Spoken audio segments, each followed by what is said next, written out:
Good evening, Empire Oak students. Thank you for joining me for Sunday Stories. So for the month of December, remember that we are focused on stories about empathy, which means thinking about others, caring for others, thinking about what they might be feeling or thinking, and just being considerate of others. So tonight's story is about empathy, and it has a great example of a boy who shows empathy for a friend of his. So I hope you enjoy it. It's called Those Shoes by Mary Beth Boltz. And then next week, I'm very excited. I'm going to have a Christmas story to share with you next week. So even though we don't have school, I will do a Sunday story next Sunday, the 20th, and it'll be a Christmas story. So if you want to watch that, keep an eye out for it. Okay.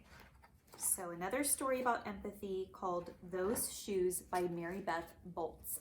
And as I read this, I want you to think about, what do you think the author is trying to teach us or tell us in this story? Okay. I have dreams about those shoes, black high tops, 2 white stripes.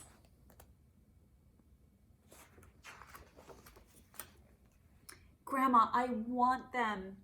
There's no room for want around here, just need, Grandma says. And what you need are new boots for winter.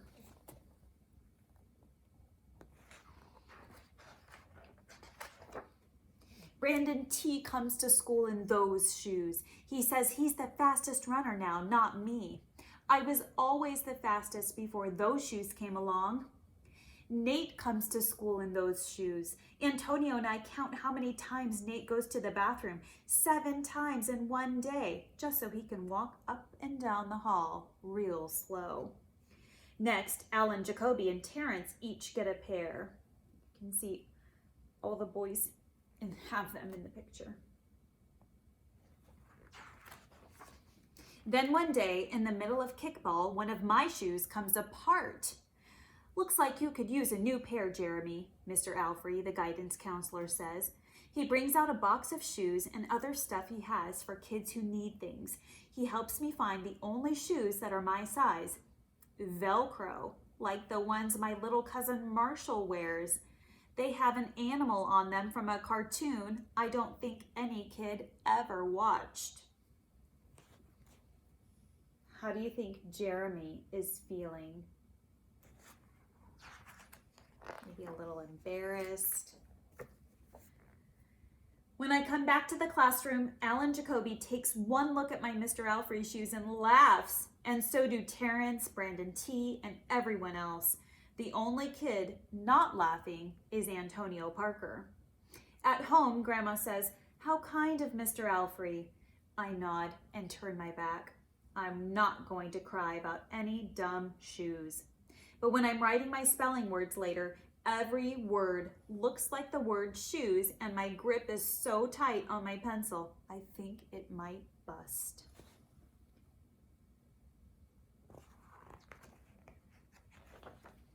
On Saturday, Grandma says, "Let's check out those shoes you're wanting so much." I got a little bit of money set aside. Might be enough, you never know. At the shoe store, Grandma turns those shoes over so she can check out the price.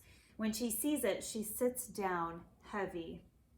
Maybe they wrote it down wrong, I say. Grandma shakes her head.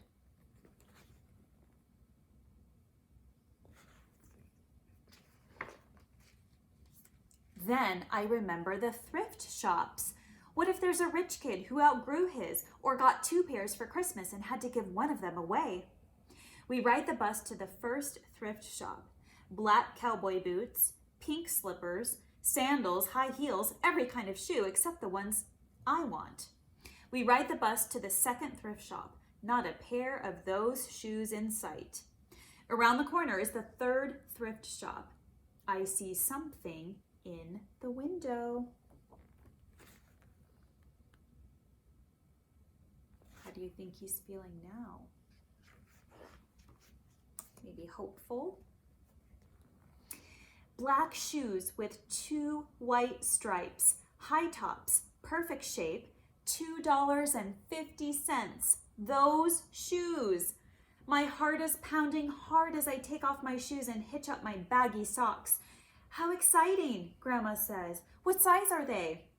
I shove my foot into the first shoe, curling my toes to get my heel in. I don't know, but I think they fit.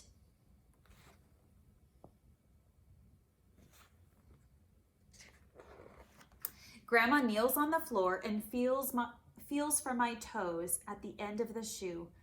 Oh, Jeremy, she says, I can't spend good money on shoes that don't fit. I pull the other shoe on and try to walk around.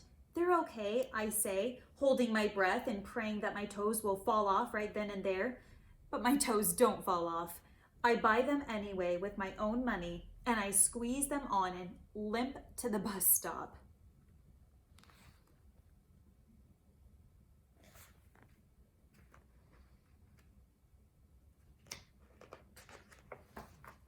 At home, a few days later, Grandma puts a new pair of snow boots in the closet and doesn't say a word about my 2 big feet shuffling around in my 2 small shoes.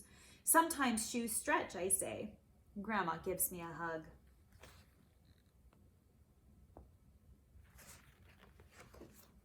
I check every day, but those shoes don't stretch. I have to wear my Mr. Alfrey's to school instead. One day during math, I glance at Antonio's shoes. One of them is taped up and his feet look smaller than mine. After school, I head to the park to think. I wonder what he's thinking about. Antonio is there, the only kid who didn't laugh at my Mr. Alfrey shoes.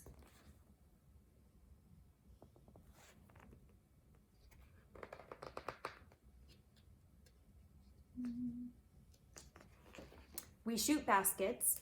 A loose piece of tape on Antonio's shoe smacks the concrete every time he jumps. I think, I'm not gonna do it. We leap off the swings. I'm not gonna do it. We race from one end of the playground to the other. I'm not gonna do it, I say. Do what? Antonio says, breathing hard. What do you think he's talking about? Grandma calls me for supper and invites Antonio over too. After supper, he spies my shoes. How come you don't wear them? Antonio asks. I shrug. My hands are sweaty. I can feel him wishing those shoes were his. That night, I'm awake for a long time thinking about Antonio. When morning comes, I try on my shoes one last time. What do you think he's gonna do?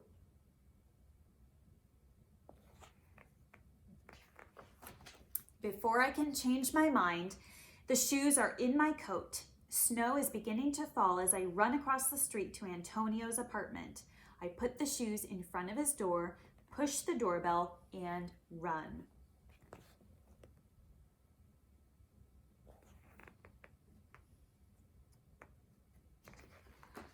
At school, Antonio is smiling big in his brand new shoes. I feel happy when I look at his face and mad when I look at my Mr. Alfrey shoes. But later, when it's time for recess, something happens. Everywhere there is snow. Leave your shoes in the hall and change into your boots, the teacher announces. Leave your shoes in the hall. It's then I remember what I have in my backpack. New boots, new black boots that no kid has ever worn before. Standing in line to go to recess, Antonio leans forward and says, "Thanks." I smile and give him a nudge.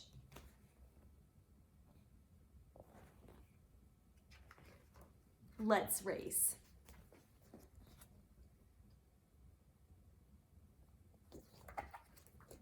Okay, so what do you think the author is trying to tell us in this story?